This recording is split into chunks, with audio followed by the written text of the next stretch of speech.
Hey, hey, hey! Welcome back to In Between Friends. I'm Erin and this is Rebecca. How are you? She is my guru of all things baby and pregnancy. I hope she's becoming yours as well. I really truly find you a wealth of knowledge, so just love you for that. Thank you. That being said, we are talking about breastfeeding today. Huge topic.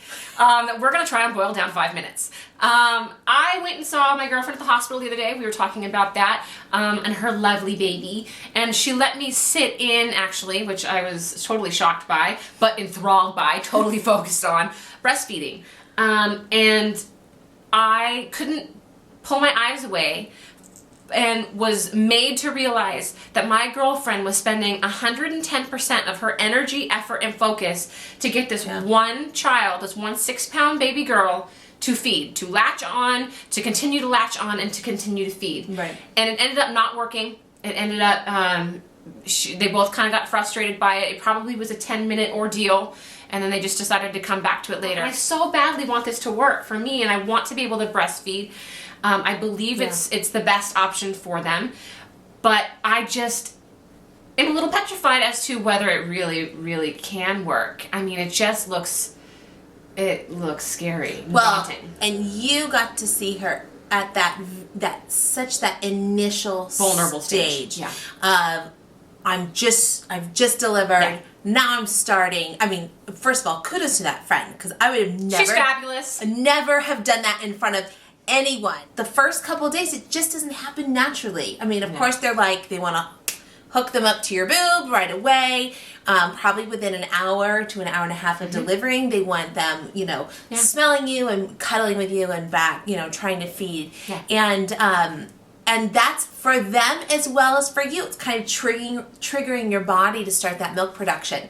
And the bottom line is you're not going to start producing milk for the first 48 to probably 72 hours. Mm-hmm. You have that colostrum, it's that really fatty cream that's going to come out, but it's nothing like milk. So you're not going to necessarily feel immediately engorged. Some may. I did not. It took me a good 96 hours, 4 days before I was engorged. And then I was engorged. And I thought, what on earth is this? Yeah. Well, and that's what was another aspect of this, is when she was engorged.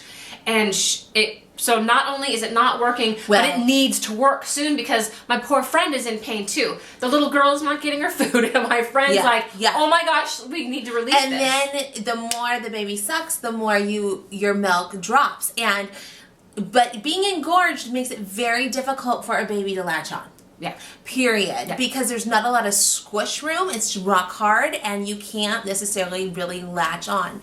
So everything depends on the shape of your body and then your baby. Mm-hmm. And I really want you to, number one, just give yourself flexibility. I'm going to try this. However, if it doesn't work, because you have the twin aspect on top of it, if it doesn't work, I'm not a failure. No. I am not, my kid's not going to end up promoting to the 2nd grade because they didn't have breast milk. It's not like that at all. Formula is great. Yes, I loved breastfeeding, and I say that. I didn't love it, but I loved the notion that I was giving my babies the best. But at the same time, with the kid, I only breastfed for 3 months, and he had a difficult time latching on to as well. So we were supplementing with a bottle. It's easier for babies to suck from a bottle. So he just ended up not preferring me. In that not preferring, my milk supply stopped producing. And so I had nothing really to offer him. The other thing I would say is make sure you're giving time for your milk to come down. And then if it's really difficult after those first 48 hours, go ahead and call in a lactation consultant. Yeah. I think your hospitals will supply it. And in fact, the lactation consultant may come in and visit you actually in the hospital. Mm-hmm.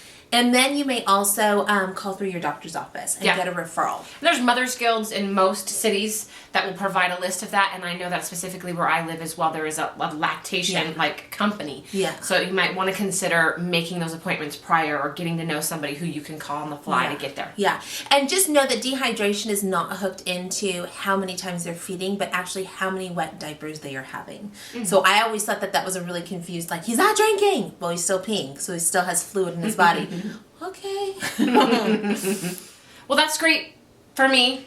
And it's a little hard if you watched any of our blogs for me to give myself a little break and to be flexible. But I'm learning to get better at it. And specifically, I think watching my girlfriend made me realize you don't have control of everything. No. And I have to take into consideration how hard certain things are going to be anyways. Yeah. And then by adding the twin factor, it might be just a little bit too difficult to do. So give yourself a break. You're not going to be the worst mother in the world if you don't breastfeed. No. It's not the end of the world. So, anyways, we enjoyed chatting with you about boobs today. Sorry, wasn't exciting. And we hope this helps you out. Check out our vlog at www.inbetweenfriends.com. Feel free to leave us some comments or feedback. Let us know what your thoughts are on breastfeeding. It's a pretty weighty topic, and people have got massive opinions about it. And we enjoyed seeing you. Check you next time. Bye.